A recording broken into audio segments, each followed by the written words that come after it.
our intention is to intervene for those babies which are born far too soon but would have been resuscitated. Earlier research efforts have said that it can't be done. Quite an amazing accomplishment here. Tell me, when you were thinking about this initially what the idea was. So a 23 to 24 week gestation infant is one that consensus of intensivists would feel ethically obligated to resuscitate and to bridge those infants to a later stage of development when their chances for survival are basically 100%.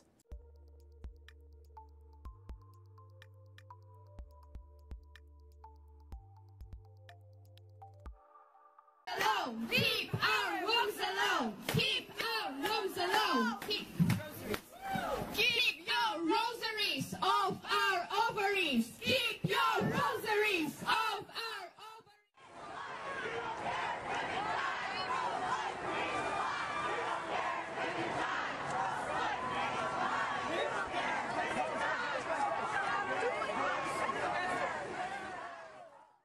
Dr. Emily Partridge is a co-inventor of that womb-like device and joins us now from our studio in Toronto. Thanks for joining us today. That's a pleasure. Quite an amazing accomplishment here.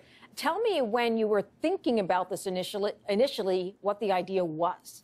Well, you know, as a physician training in Toronto, I spent a lot of time in neonatal intensive care units seeing the consequences of extreme prematurity. It is an incredibly frustrating problem clinically because of how limited we are in terms of what we can do to support these babies at present time. So really, from the time of my earliest stages of medical training, I started looking into this technology. And when the opportunity came to go to CHOP, which is a center of excellence for fetal surgery, I pitched this idea really with the belief that this offered an unprecedented opportunity to improve what we can do for these babies. Let's talk about what you can do, because right now a baby born premature would go, I guess, into an incubator. What would be different about this? I'm going to call it a bio bag, but it's an artificial womb. That's correct.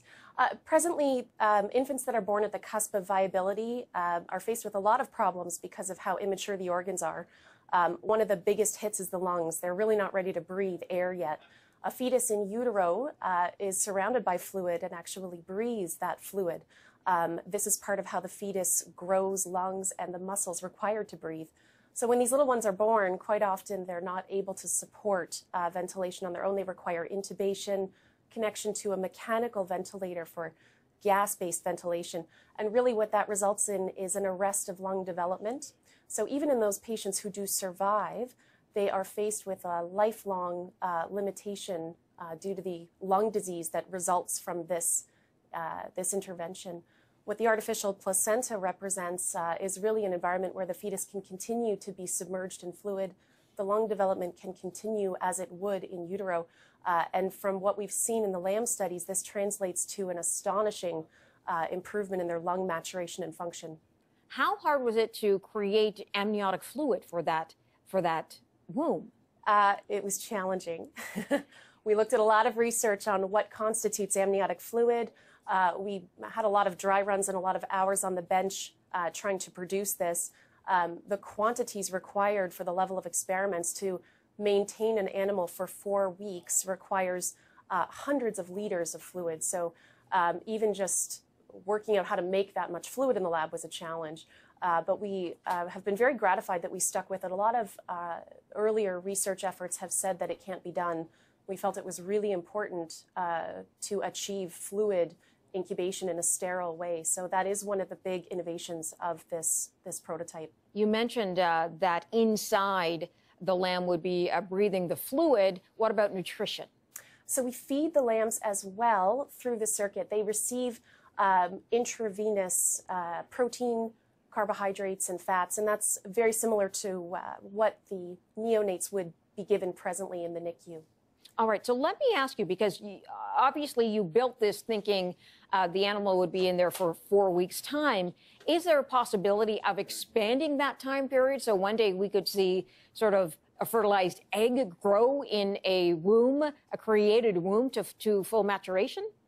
We're asked that question a lot, and the answer is unequivocally no.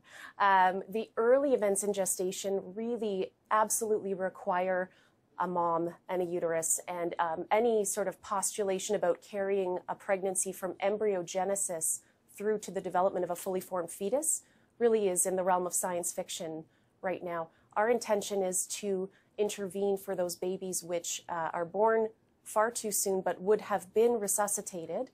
So a 23 to 24 week gestation infant is one that consensus of intensivists would feel ethically obligated to resuscitate, and to bridge those infants to a later stage of development when their chances for survival are basically 100%.